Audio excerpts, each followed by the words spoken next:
Hello everyone, welcome back to our channel learn part. मैं हूं निधि और आज हम पढ़ने वाले हैं क्लास 8 का science chapter number 10 reaching the age of adolescence. तो हमने पिछले पार्ट में पढ़ा कि एडोलेसेंस एज क्या होती है, कब से कब तक उसका पीरियड देखा और फिर बहुत सारे चेंजेस देखे जो कि प्यूबर्टी के टाइम पे बॉडी में होते हैं, मेल बॉयज में भी और गर्ल्स में भी। तो जो टेस्टिस है और ओवरीज है, ये रिप्रोडक्टिव ऑर्गन्स है ह्यूमन बींग्स के जो कि गैमेट्स प्रोड्यूस करते हैं। टेस्टिस प्रोड्यूस करती है स्पर्म और ओवरीज प्रोड्यूस करती है ओवा। गर्ल्स में क्या होता है, प्यूबर्टी के टाइम पे ब्रेस्ट क्या है डेवलप होना स्टार्ट हो जाती है और बॉयज में फेस पे हेयर आने शुरू हो जाते हैं, जैसे कि मुस्टैच, बियर्ड। तो ये सारे फीचर्स जो है जो कि डिस्टिंग्विश करते हैं मेल और फीमेल को एक दूसरे से अलग बनाते हैं। तो इन फीचर्स को हम सेकेंडरी सेक्सुअल कैरेक्टर्स कहते हैं। बॉयज में भी चेस्ट पे हेयर आ जाते हैं। तो both Boojho and Paheli wish to know what initiate changes at puberty, लेकिन ये चेंजेस सारे होते क्यों हैं? ये जो चेंजेस होते हैं ये अकर होते हैं एडोलेसेंस टाइम में और जो कि हार्मोन्स कंट्रोल करते हैं। ये चेंजेस किसकी वजह से होते हैं? हार्मोन्स की वजह से। अब ये हार्मोन्स क्या होते हैं? हार्मोन्स एक केमिकल सब्सटेंसेस होते हैं, ये सिक्रीशन होती है जो कि एंडोक्राइन ग्लैंड सिक्रीट करते हैं। जो मेल हार्मोन होता है उसे हम टेस्टोस्टेरोन कहते हैं, जो कि कब से स्टार्ट हो जाता है? Begins to be release by the testis at the onset of puberty. तो जब प्यूबर्टी का पीरियड स्टार्ट हो जाता है ना, जब से ही टेस्टोस्टेरोन हार्मोन है वो टेस्टिस रिलीज करना शुरू कर देते हैं और जिससे कि बॉयज में काफी चेंजेस आते हैं, जो कि हमने पढ़े कि बहुत सारे चेंजेस आते हैं बॉयज में भी और गर्ल्स में भी। जब प्यूबर्टी का टाइम हो जाता है तो गर्ल्स क्या है, ओवरीज उनकी प्रोड्यूस करने लग जाती हैं एस्ट्रोजन हार्मोन, जिससे क्या होता है ब्रेस्ट डेवलप हो जाती है और मिल्क सिक्रीटिंग ग्लैंड, जिसे हम मैमरी ग्लैंड्स कहते हैं, वो डेवलप होने शुरू हो जाते हैं ब्रेस्ट के अंदर। तो जो प्रोडक्शन ऑफ दीज हार्मोन्स, तो ये सारी जो प्रोडक्शन होती है हार्मोन्स की किसके कंट्रोल में रहती है? पिट्यूटरी ग्लैंड के। तो पिट्यूटरी ग्लैंड सबसे ऊपर होता है ब्रेन में और ये मटर के दाने जैसा लगता है ये ग्लैंड। तो ये सिक्रीट करता है ये सारे हार्मोन्स।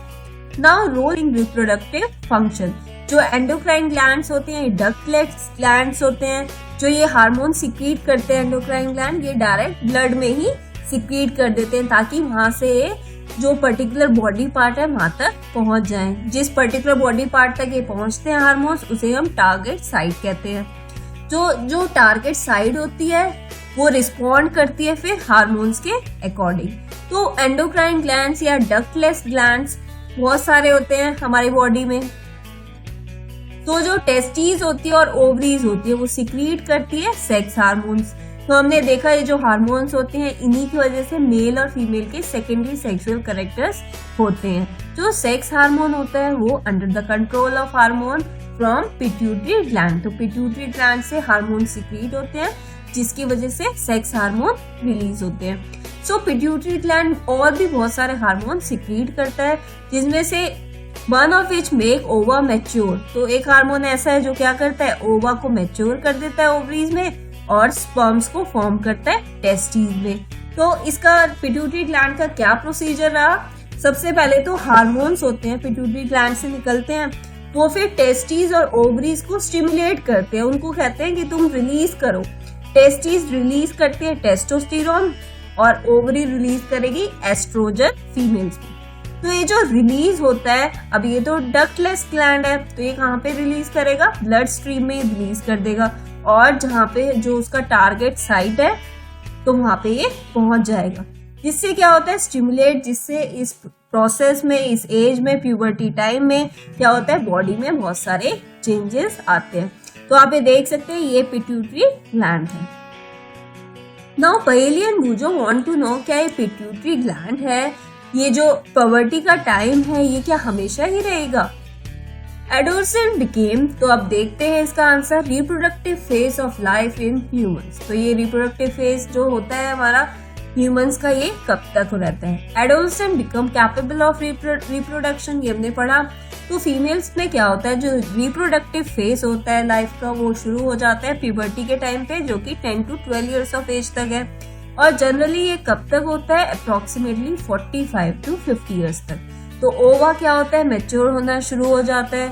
प्यूबर्टी के टाइम पे, और विद इन 28 या 30 डेज के अंदर क्या होता है, ओवम मैच्योर हो जाता है, जो कि रिलीज करती है ओवरी। तो इस पीरियड में क्या होता है, जो यूटेरस की वॉल होती है वो भी थिक हो जाती है ताकि वो एग को अच्छे से रिसीव कर सके। अगर एग फर्टिलाइज हो गया तो वो क्या है, डेवलप करने लग जाता है, और जिसकी वजह से प्रेगनेंसी होती है। सो अगर फर्टिलाइजेशन नहीं हुई तो जो एग होता है वो रिलीज हो जाता है बॉडी से, और जो यूटेरस के चारों ओर थिक हुई थी ना वॉल्स, वो भी क्या है, रिलीज हो जाती है, और इसीलिए ब्लीडिंग होती है वुमेन में, जिसे हम मेंस्ट्रुएशन कहते हैं। मेंस्ट्रुएशन 28 to 30 डेज के विद इन होती है, और जो फर्स्ट मेंस्ट्रुएशन फ्लो होता है प्यूबर्टी के टाइम पे वो स्टार्ट होता है तो उसे हम मेनार्क कहते हैं। और at 45 to 50 years of age menstruation cycle stop हो जाती है, और जो मेंस्ट्रुएशन स्टॉप होता है उस पीरियड को हम मेनोपॉज कहते हैं। Now we will see how is the sex of the baby determined. अब जो बेबी का सेक्स है वो हम कैसे डिटरमाइन कर सकते हैं, मतलब अनबॉर्न बेबी का। तो जो फर्टिलाइज्ड एग होता है, फर्टिलाइज्ड एग क्या होता है, जब स्पर्म और एग फ्यूज हो जाते हैं उससे फर्टिलाइज्ड एग बनता है, जिसे हमने जाइगोट कहा था। तो जाइगोट में इंस्ट्रक्शंस होते हैं जिससे हम पता लगा सकते हैं कि बेबी का सेक्स क्या है, बेबी बॉय है या फिर गर्ल है। तो ये जो इंस्ट्रक्शंस होते हैं वो प्रेजेंट होते हैं ना थ्रेड लाइक स्ट्रक्चर, ऐसा थ्रेड लाइक स्ट्रक्चर बना होता है ऐसे, ठीक है। तो इसे हम क्रोमोसोम्स कहते हैं, जो कि फर्टिलाइज्ड एग में होता है। तो हमने चैप्टर 8 में पढ़ा था बहुत सारे कंपोनेंट्स जो कि एक सेल में होते हैं, उसके सारे कंपोनेंट्स देखे थे। तो सेल के अंदर क्या होता है, न्यूक्लियस होता है, और न्यूक्लियस के अंदर क्रोमोसोम्स प्रेजेंट होते हैं। तो जितने भी ह्यूमन बीइंग्स होते हैं उनमें 23 पेयर ऑफ क्रोमोसोम्स होते हैं सेल्स में, और जो 2 क्रोमोसोम होते हैं इसमें से वो सेक्स क्रोमोसोम होते हैं, जिसे हमने नाम दिया एक्स एंड वाई। तो जो फीमेल होती है, फीमेल में 2 एक्स क्रोमोसोम होते हैं, ठीक है। फीमेल में क्या है, 2 एक्स क्रोमोसोम होते हैं, और जो मेल होता है, मेल में 1 एक्स एंड 1 वाई क्रोमोसोम।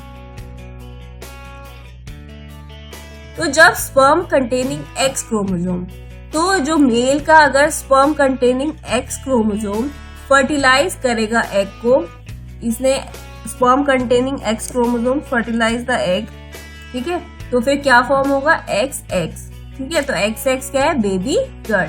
तो अगर स्पर्म कंट्रीब्यूट करता है वाई क्रोमोसोम, अगर स्पर्म कंट्रीब्यूट कर रहा है Y chromosome to the egg, egg के साथ फ्यूज हो रहा है वाई क्रोमोसोम, तो फिर क्या बनेगा, एक्स वाई, ठीक है। तो वो है baby boy. Now sex chromosomes होते हैं, तो वो फादर ही डिटरमाइन करता है कि जो अनबॉर्न बेबी है वो मेल होगा या फीमेल होगा, मदर इसके लिए रिस्पॉन्सिबल नहीं होती। Now hormones other than sex hormone, तो अभी हमने सेक्स हार्मोन के बारे में पढ़ा। अब इसके अलावा और कौन कौन से हार्मोन्स होते हैं, तो जो हार्मोन होते हैं वो पिट्यूटरी ग्लैंड ने सिक्रीट करा, जिससे कि टेस्टिस और ओवरीज फिर अपने हार्मोन्स प्रोड्यूस करती है। तो हमने देखा पिट्यूटरी ग्लैंड एक एंडोक्राइन ग्लैंड है, मतलब वो सारे जो अपनी सिक्रीशन होती है हार्मोन्स की वो किस में जाती है, डायरेक्ट ब्लड में जाती है, और ये पिट्यूटरी ग्लैंड अटैच्ड होता है ब्रेन से। तो पिट्यूटरी ग्लैंड के अलावा टेस्टिस और ovaries, there are other endocrine glands in our body, और भी बहुत सारे एंडोक्राइन ग्लैंड होते हैं, जैसे कि ये है thyroid gland, and this is pancreas, and this is position of ovary in the female, and this is testes. So Bujo and Pirelli had once visited their aunt. तो उनकी आंट ने ये बताया जो काका है वो सफर हुए हैं गोइटर से। अब गोइटर क्या है, गोइटर एक डिजीज है जो कि थायराइड ग्लैंड की वजह से होती है। तो थायराइड ग्लैंड क्या है, ये प्रोड्यूस करता है हार्मोन जो कि होते हैं थायरॉक्सिन। तो ये हार्मोन्स बहुत ज्यादा हमारी बॉडी में रोल प्ले करते हैं। फिर उनके आंट ने बताया कि जो अंकल है इन्हें डायबिटीज से भी सफर हुए हैं, क्योंकि इनके जो पैनक्रियाज हैं वो अच्छे से काम नहीं कर रहे, वो अच्छे से इंसुलिन हार्मोन को प्रोड्यूस नहीं कर पा रहे। तो डायबिटीज किससे होती है, जब इंसुलिन हार्मोन बॉडी में अच्छे से प्रोड्यूस नहीं होता, तो उसे हम कहते हैं कि डायबिटीज है। Now next is adrenal gland. Adrenal gland produce करते हैं हार्मोन जिसे हम एड्रेनालिन कहते हैं, जो कि बॉडी के स्ट्रेस को एडजस्ट करता है जब हम एंग्री होते हैं या फिर बहुत ज्यादा टेंशन में होते हैं। सो ये ग्लैंड इसको सबको एडजस्ट करता है। तो थायराइड और एड्रेनल सिक्रीट करते हैं हार्मोन जब वो रिसीव करते हैं order from the pituitary gland. तो पिट्यूटरी ग्लैंड के हेड है, तो ये ऑर्डर देंगे जब थायराइड और एड्रेनल ग्लैंड सिक्रीट करेंगे अपने hormones. Pituitary also secrete growth hormone, तो पिट्यूटरी ग्लैंड ग्रोथ हार्मोन भी सिक्रीट करता है जो कि जरूरी है नॉर्मल ग्रोथ के लिए।